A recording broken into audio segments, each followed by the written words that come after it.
Hi, and welcome back. And fortunately, I didn't expect to be making this, but here we are a few days later now. I've driven about 10 miles and I seem to have a problem now. I was in the car and I was getting no heating, through. Like, it was just cold, it was freezing, and there was no heat coming through when I put the fans on. The fan blowers working and stuff like that. So I then tried to work out what was happening. So I got it home and I had a look, and the last day in part 2, it looked like they'd filled up the water bottle quite high, and it was up to here. So I was thinking there was maybe a lot in it, after getting the bit fixed.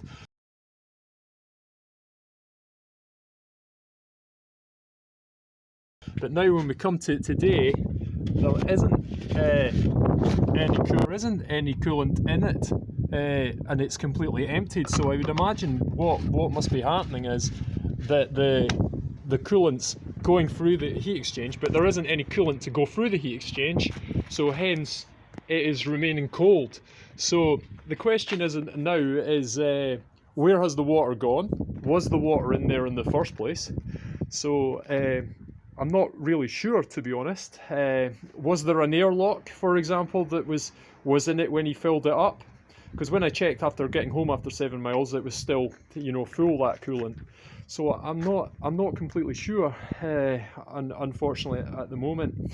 So what can we do? I was thinking, well, I need to try and see if I could inspect the pipes, see if I could see any holes anywhere. The other option, I suppose, is to fill it up with water and then see if it's actually leaking out.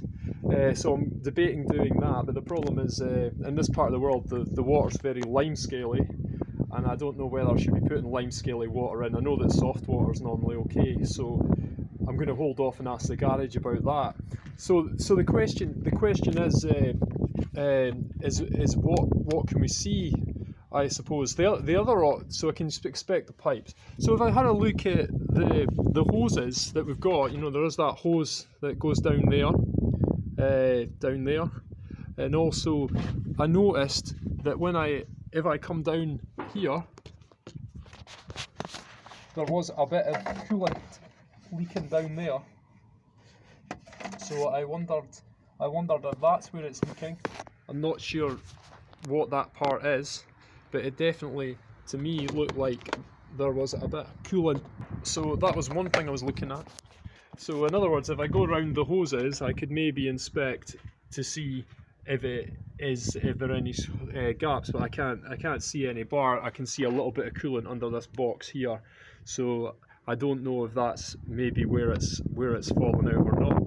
The other thing, I suppose the water could have gone into the engine. So, as like having been a Rover owner many years ago with the head gasket problems on the K series, the way to test that was to open the top of the engine, and if you got a mayonnaise on the cap, then you would have the problem that the water was going in. But as you can see, since there doesn't look like there's any sort of mayonnaise in that, so I wouldn't think that the coolant is going in there.